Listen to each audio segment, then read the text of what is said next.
ಈ ಸೂರಿನಲ್ಲಿದ್ದೇವೆ. ನಿಮ್ಮೆಲ್ಲರಿಗೂ ಈ ಸೂರಿನ ಬಗ್ಗೆ ಪ್ರಶ್ನೆ ಮೂಡುತ್ತಿದೆಯೇ? ನಮಗೆ 1947ರಲ್ಲಿ ಸ್ವಾತಂತ್ರ್ಯ ಸಿಕ್ಕಿತು.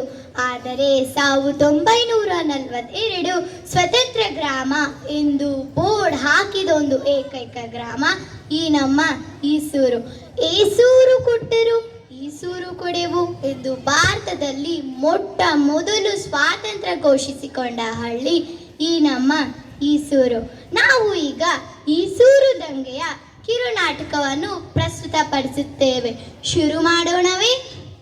ಒಂದೇ ಒಂದೇ ಬೋಲೋ ಭಾರತ್ ಮಾತಾ ಕಿ ಬೋಲೋ ಭಾರತ್ ಮಾತಾ ಕಿ ಭುವನೇಶ್ವರಿ ದೇವಿಗೆ ಭಾರತ ಮಾತೆಗೆ ಭಾರತ ಮಾತೆಗೆ ಜಯವಾಗಲಿ. ಇನ್ಕಿಲಾಬ್ ಜಿಂದಾಬಾದ್ ಇನ್ಕಿಲಾಬ್ ಜಿಂದಾಬಾದ್ ಇನ್ಕಿಲಾಬ್ ಜಿಂದಾಬಾದ್. ಒಂದೇ ಮಾತರಂ ಬೋಲೋ ಭಾರತ್. ನಾಳೆ ಬರುವುದು ಇಂದೇ ಬರಲಿ, ಇಂದು ಬರುವುದು ಈಗಲೇ ಬರಲಿ. ಧೀರನಿಗೆ ಸಾವು ಬರುವುದು ಒಂದೇ ಸಲ. ಹೇಡಿಗಳು ಮಾತ್ರ ಪದೇ ಪದೇ ಹೆದರುತ್ತಲೇ ಸಾಯುತ್ತಿರುತ್ತಾರೆ. ಬ್ರಿಟಿಷರ ಆಯುಧಗಳಿಗೆ ಮೀರಿ ಹೋರಾಡೋಣ. ಏಳಿ ಎದ್ದೇಳಿ, ಗುರಿ ಮುಟ್ಟುವವರೆಗೂ ನಿಲ್ಲದಿರಿ ಎಂದು ಸ್ವಾಮಿ ವಿವೇಕಾನಂದರು ಹೇಳಿಲ್ಲವೇನು? ಅಖಿಲ ಭಾರತ ಕಾಂಗ್ರೆಸ್ ಸಭೆ ನಡೆದು ಅದರಲ್ಲಿ ಮಹಾತ್ಮ ಗಾಂಧೀಜಿ, ಸರ್ದಾರ್ ವಲ್ಲಭಾಯ್ ಪಟೇಲ್, ಅಬುಲ್ ಕಲಾಂ ಆಜಾದ್ ಭಾಗಿಯಾಗಿ ಮಹತ್ವದ ನಿರ್ಣಯಗೊಂಡ ಪತ್ರವಿದೆ. ಇದರ ಪ್ರಕಾರ ಆಗಸ್ಟ್ 8ರಂದು ಚಳುವಳಿ ಮೂಡಬೇಕು. ಇದೇ ಕೊನೆ ಚಳುವಳಿ ಎಂದು ತಿಳಿಸಿದ್ದಾರೆ. ದೇಶಕ್ಕಾಗಿ ದುಡಿ, ದೇಶಕ್ಕಾಗಿ ಮಡಿ ಎಂದು ಕರೆ ಇಟ್ಟರು ಗಾಂಧೀಜಿಯವರು. ಅವರ ಆದೇಶದಂತೆ ನಾವು ನಡೆಯೋಣ. ಒಂದೇ ಮಾತರಂ ಬೋಲೋ ಭಾರತ್ ಮಾತಾ ಕಿ ಜೈ. ಭುವನೇಶ್ವರಿ ದೇವಿಗೆ ಜಯವಾಗಲಿ. ಭಾರತ ಮಾತೆಗೆ ಇನ್ಕಿಲಾಬ್ ಜಿಂದಾಬಾದ್. ಬ್ರಿಟಿಷರ ಆಳ್ವಿಕೆಯನ್ನು ನಾವು ದ್ವೇಷಿಸೋಣ. ದೇಶದ ಮೂಲೆ ಮೂಲೆಯಲ್ಲಿ ಸ್ವತಂತ್ರ ಸರ್ಕಾರ ರಚನೆಯಾಗ್ತಿದೆ. ನಮ್ಮ ಈ ಈಸೂರಿನಲ್ಲೂ ಕೂಡ ಸ್ವತಂತ್ರ ಸರ್ಕಾರ ರಚನೆ ಮಾಡೋಣ. ಇದಕ್ಕೆ ನೀವೆಲ್ಲರೂ ಏನಂತೀರಾ? ಹೌದು ಹೌದು. ನಮ್ಮ ಸರ್ಕಾರದ ಅಧಿಕಾರಿಗಳು ದೊಡ್ಡವರಾದರೆ ತೊಂದರೆ, ಅದಕ್ಕೆ ಚಿಕ್ಕ ಮಕ್ಕಳೇ ಆಗಲಿ. ನಿಜ, ದೊಡ್ಡವರಿಗಾದರೆ ಶಿಸ್ತಿನ ಕ್ರಮ ತೆಗೆದುಕೊಳ್ಳಬಹುದು, ಚಿಕ್ಕವರಾದರೆ ಒಳ್ಳೆಯದು. ಹುಡುಗರಾದರೆ ಹೆದರಬಹುದು. ನಾನು ಹೆದರಲ್ಲ, ನನ್ನನ್ನು ಮಾಡಿ. ನಾನು ತಯಾರು, ನನ್ನನ್ನು ಮಾಡಿ.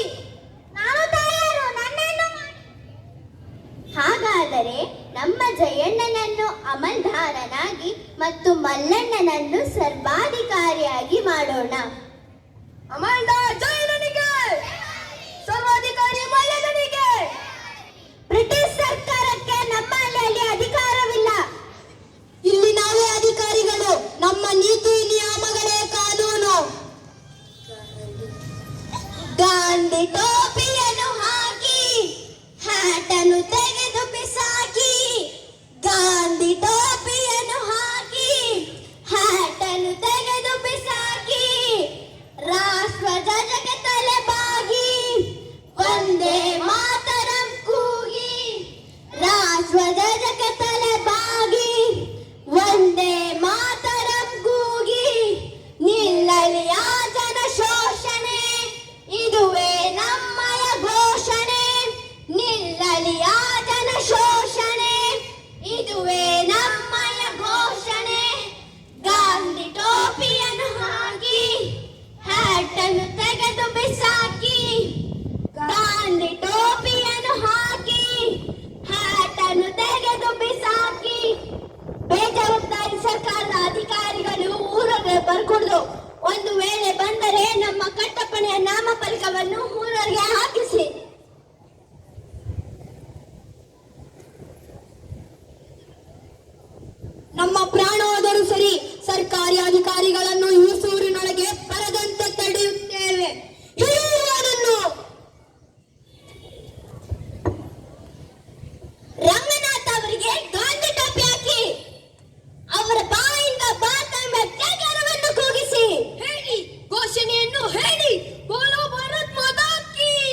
ಎಲ್ಲಾ ವಿಷಯವನ್ನು ಮೇಲಾಧಿಕಾರಿಗಳಿಗೆ ತಿಳಿಸಬಹುದು.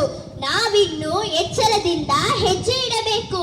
ವಂದೇ ಮಾತರಂ. ಬೋಲೋ ಭಾರತ್ ಮಾತಾ ಕೀ ಜೈ. ಭುವನೇಶ್ವರಿ ದೇವಿಗೆ ಜಯವಾಗಲಿ. ಭಾರತ ಮಾತೆಗೆ ಜಯವಾಗಲಿ. ಇನ್ಕಿಲಾಬ್ ಜಿಂದಾಬಾದ್. ಇನ್ಕಿಲಾಬ್ ಜಿಂದಾಬಾದ್. ಇನ್ಕಿಲಾಬ್ ಜಿಂದಾಬಾದ್. ಬೇಜವಾಬ್ದಾರಿ ಸರ್ಕಾರದ ಅಧಿಕಾರಿಗಳು ಊರೊಳಗೆ ಯಾರೋ ಬರಕೂಡದು ಎಂದು ನಾಮಫಲಕವನ್ನು ಹಾಕಿದ್ದನ್ನು ನೋಡಿಲ್ಲವೇ? ಊರ ಹೊರಗೆ ನಾಮಫಲಕವನ್ನು ಹಾಕಿದ್ದನ್ನು ನೋಡಿಯೂ ಬಂದಿರುವಿರಾ? ನಾವು ಸರ್ಕಾರದ ಅಧಿಕಾರಿಗಳು. ನಮ್ಮದೇ ಸರ್ಕಾರ. ಈ ಊರು, ಈ ನಾಡು, ಈ ದೇಶವೆಲ್ಲ ನಮ್ಮ ಕೈಯಾಗಿದೆ.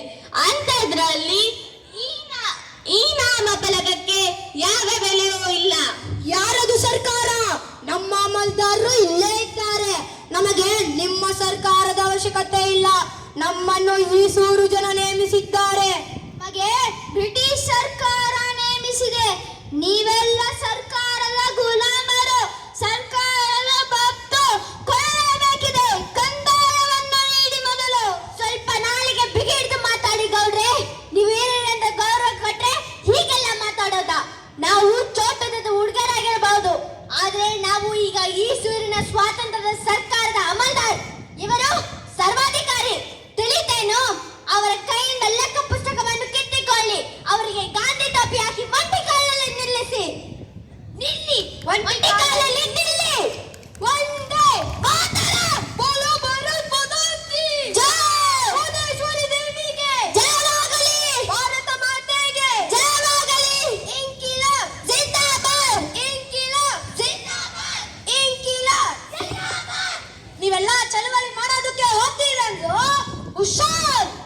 ಇಲ್ಲಿ ನೋಡಿ ಸರ್, ಬೇಜವಾಬ್ದಾರಿ ಸರ್ಕಾರ ಅಧಿಕಾರಿಗಳು ಊರವ್ರಿಗೆ ಬರ್ಕೂಡ್ದಂತೆ ಪಂಚ ಪ್ರಶ್ನೆ ಮಾಡ್ತಾರಂತೆ. ಹಾಗಾದ್ರೆ ನಾವೇನು ಬೇಜವಾಬ್ದಾರಿ ಸರ್ಕಾರದ ಅಧಿಕಾರಿಗಳೇನು ಕಿತ್ತಸಿ ಅದನ್ನ? ಇರಿ ಇರಿ, ಇಂಥ ವಿಷಯಗಳಲ್ಲಿ ದುಡ್ಬೇಡಿ. ನಾವು ಬರಬಾರ್ದು ಅಂತ ಹೇಳೋದಕ್ಕೆ ನೀವ್ಯಾರು? ಯಾರು ಕೋಳಿ ಕಿಡಿಕಾರಿ ಅಲ್ಲ. ಗೌಡ್ರೆ, ನೀವು ಸ್ವಲ್ಪ ಸುಮ್ಮನಿರಿ. ನಾನು ಅವರ ಹತ್ರ ಮಾತಾಡುತ್ತೇನೆ.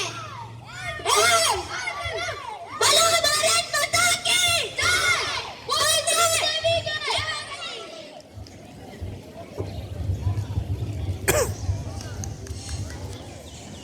ಕಂದಾಯ ವಸೂಲಿಗೆಂದು ಬಂದ ಬ್ರಿಟಿಷ್ ಪರ ಅಧಿಕಾರಿಗಳಾದ ಅಮಲ್ದಾರ್ ರಂಗನ ಹಾಗೂ ಪೊಲೀಸ್ ಕೆಂಚಪ್ಪ ಈ ಗಲಾಟೆಯಲ್ಲಿ ಮರಣ ಹೊಂದುತ್ತಾರೆ.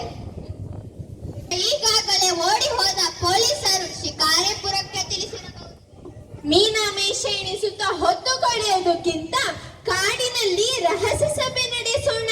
ತೆರಳಿ ಎಲ್ಲರೂ.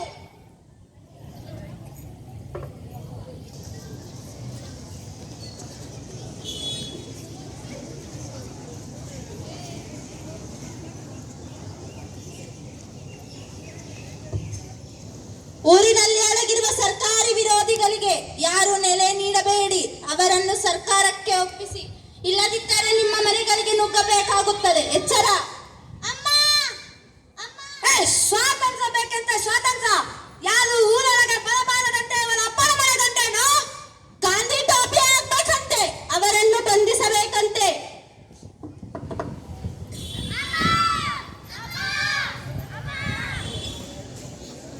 ಎಲ್ಲಿ ಕೊಂಡು ಹೋಗಿದ್ದಾರೆ ಊರಿನ ಗಂಡಸರು? ಸುಳ್ಳು ಬಗಲುತ್ತಿದ್ದೀರ ಕತ್ತವರ. ನಿಜ ಹೇಳಿಲ್ಲ ಅಂದ್ರೆ ಚಂದ ಸುಳ್ಳು ಬಿಡ್ತಾನೆ. ಸ್ವಲ್ಪ ಗೌರವದಿಂದ ಮಾತನಾಡಿ ಸ್ವಾಮಿ. ನಾಲಿಗೆ ಸೀಳಿ ಬಿಟ್ಟೇನು?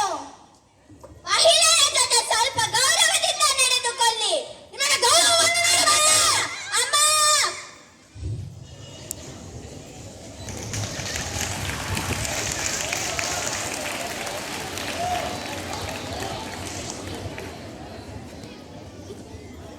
ನಮಸ್ಕಾರ ಸಾಬ್. ಹೇಳಿ, ಯಾವ ಥರದ ಹೊಸದ ಚಾಣವಿದೆ? ಹೌದು ಸಾಬ್, ಈ ಸೂರಿನ ಜನರು ತುಂಬಾ ಒಗ್ಗಟ್ಟಿನಿಂದ ಸಕ್ರಿಯವಾಗಿ ಸ್ವಾತಂತ್ರ್ಯ ಪಡೆಯಲೇಬೇಕು ಎಂದು ನಿರ್ಧರಿಸಿದಂತಿದೆ ಸಾಬ್. ಅವರು ನಮ್ಮ ಮಾತಿಗೆ ಬಗ್ಗುತ್ತಿಲ್ಲ. ಏನಾದರೂ ಕಠಿಣ ಕ್ರಮ ತೆಗೆದುಕೊಳ್ಳಲೇಬೇಕಿದೆ ಸಾಬ್.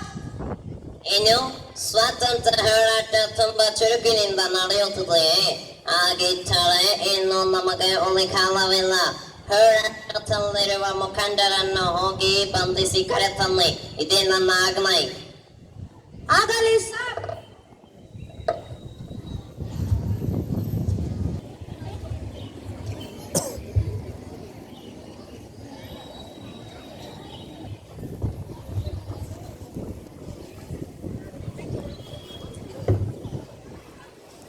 Hey, sir,